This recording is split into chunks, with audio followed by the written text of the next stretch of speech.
अंधकार से मुख मोड़कर प्रकाश की ओर लौट चलने का यही समय है। जिस राह पर हम पिछले 1000 वर्ष से रह रहे हैं, उसके दुष्परिणामों को हम इस अवधि के दुखद ऐतिहासिक पृष्ठों पर लिखा देख सकते हैं। अभी उसी भूल को अपनाए रहने में भी यही कहा जाएगा कि हम कुछ अच्छा न सीखने वाले और बुरा न छोड़ने वाले वज्र मूर्खों की दुनिया में रह रहे हैं।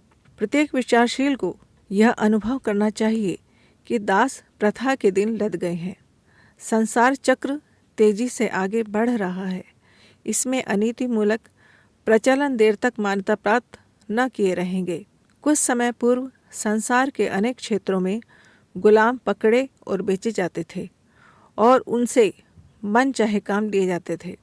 बेचारे गुलाम तो मालिकों से लड़कर मुक्ति न पा सके, पर विश्व के जागृत विवेक ने उनका पक्ष लिया और मालिकों को अपना लाभदायक धंधा छोड़ना पड़ा।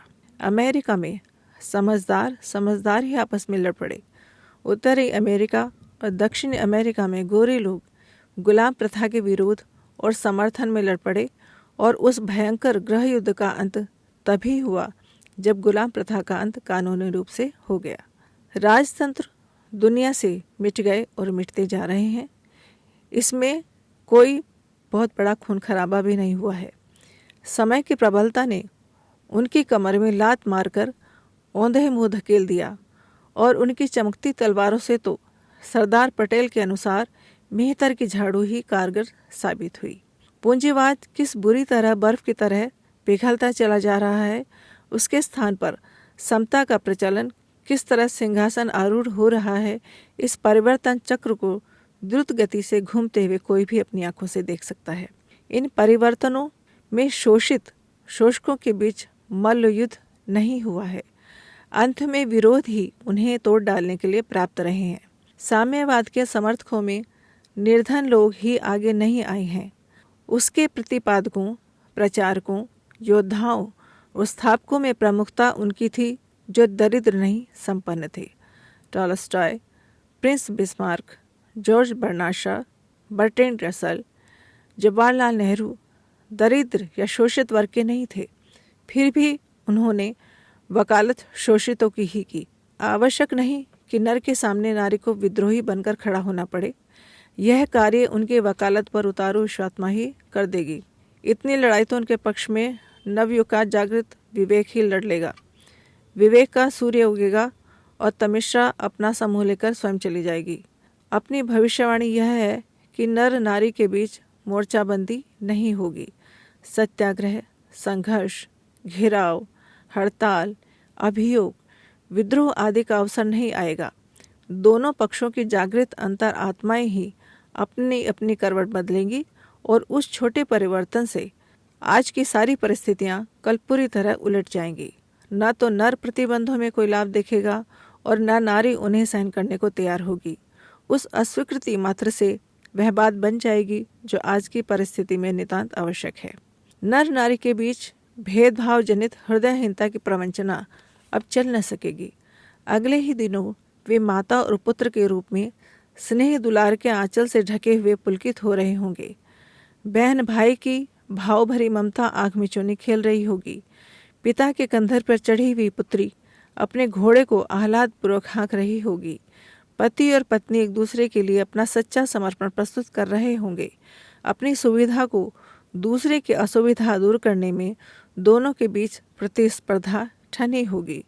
कौन किसके लिए कितना त्याग कर सकता है, इस होड़ में दोनों आगे निकलने की बात सोच रहे होंगे। नीति बदलते ही परिस्थिति बदल जाएगी। नारी की वरिष्ठता को स्वीकार करते ही नर द्वारा से गंदी गालियां देना, पग पग पर अपमान करना, कड़वे वचन बोलते रहना, व्यंग उपहास उड़ाना, यहाँ तक कि पशुओं जैसी मारपीट कर बैठना आदि के उद्धित आचरण सर्वथा रुक जाएंगे। सभ्य समाज में कहीं भी ऐसा नहीं होता है। पत्नी पति का सम्मान करती है, वही व्यवहार पति का भी पत्नी के प्रति होना चाहिए। भूलें सभी से होती हैं, पति से भी और पत्नी से भी। अपने कार्य क्षेत्र में कितनी ही जगह मतभेदों का तथा प्रतिकूल व्यवहारों का सामना करना पड़ता है, वहाँ गाली गलौज और मारपीट ही तो नहीं अपनाई जाती।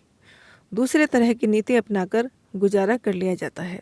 फिर क्या कारण है कि नारी को ही पशुवत प्रताड़ित किया जाए? मनुष्य पशुओं से निसंकोच क्रूर व्यवहार इसलिए करता है कि उन्हें अपने से नीच अथवा अपना वशवर्ती मानता है और स्वयं सर्वसमर्थ होने के अहंकार में डूबा रहता है। यही वृत्ति यदि नर और नारी के बीच होगी तो उनमें भी उसी प्रकार का तिरस्कार एवं प्रताड़ना का व्यवहार बन पड़ेगा। स्पष्ट है कि अन्य हानियां आसानी से सही जा सकती हैं, पर अपमान का घाव देर तक नहीं भरता। विवशता में चुप हो बैठना, हुक्म मान लेना एक बात है और स्नेह सिक्त सहयोग प्रदान करना दूसरी। तिरस्कार और प्रताड़ना से तिलमिलाती हुई नारी कोई हुक्म बजाने में विवश हो सकती है, पर अपमान की प्रतिक्रिया तो घृणा और द्वेष में परिणत होकर मन की परतों में गहराई तक ही जमती चली जाएगी और उससे सहज में भारी बाधा खड़ी होगी। पर्दा नारी को पद दलित स्थिति में जकड़ता है और अपमान उसे प्रताड़ित करके जो कुछ भी सृजनात्मक तत्व बन रहा है उसे जलाकर भस्मीभूत करता है। इस दूरी मार से तो उसका अस्तित्व ही निरर्थक हो जाता है। जिसके हाथ पैर जकड़कर बांध दिए गए हैं, जिसे बांध कर रुई की तरह धुना और मिट्टी की तरह रोंदा गया है, उसके पास हाड़ मांस का पुतला भर शेष रहेगा। आत्मचेतना के साथ जुड़ी हुई यह गौरव गरिमा नष्ट ही हो जाएगी, जिसके जीवंत रहने पर मनुष्य जीवित और मूर्छित होने पर मृतक कहा जाता है। नर नारी की विलक्षणता का प्रश्न यहाँ से उत्पन्न होता है, जहाँ उनकी समीपता को संदेह, आशंका और अविश्वास की दृष्टि से देखना आरंभ किया जाता है। सोचा जाता है कि नर नारी जब भी मिलेंगे तब वासना की उच्छृंखलता की ही बातें करेंगे। उनके मिलने से दुराचार उत्पन्न होगा।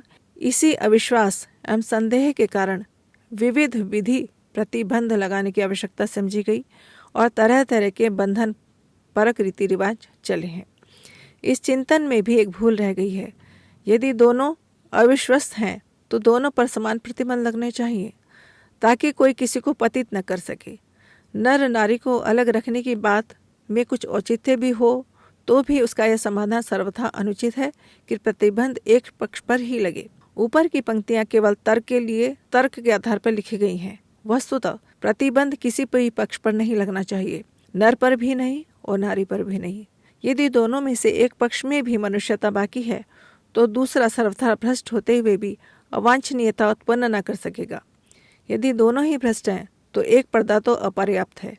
पर्दे के ऊपर दूसरा, दूसरे के ऊपर तीसरा लगाते हुए 100 पर्दे लगा दिए जाएं तो भी अवांछनीयता रुकी न जा सकेगी।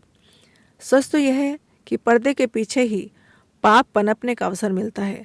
जिन लोगों में जितना पर्दा अधिक है उनमें उतना ही अधिक अनाचार फैला पाया जाएगा। अगर आपको हमारी यह वीडियो पसंद आई हो तो इसको लाइक करें, कमेंट और शेयर जरूर करें और हमारे YouTube चैनल ऋषि चिंतन को सब्सक्राइब भी कर लें। साथ ही बेल आइकन को भी दबाएं ताकि आपको आने वाली वीडियोस की नोटिफिकेशंस मिलती रहें। धन्यवाद।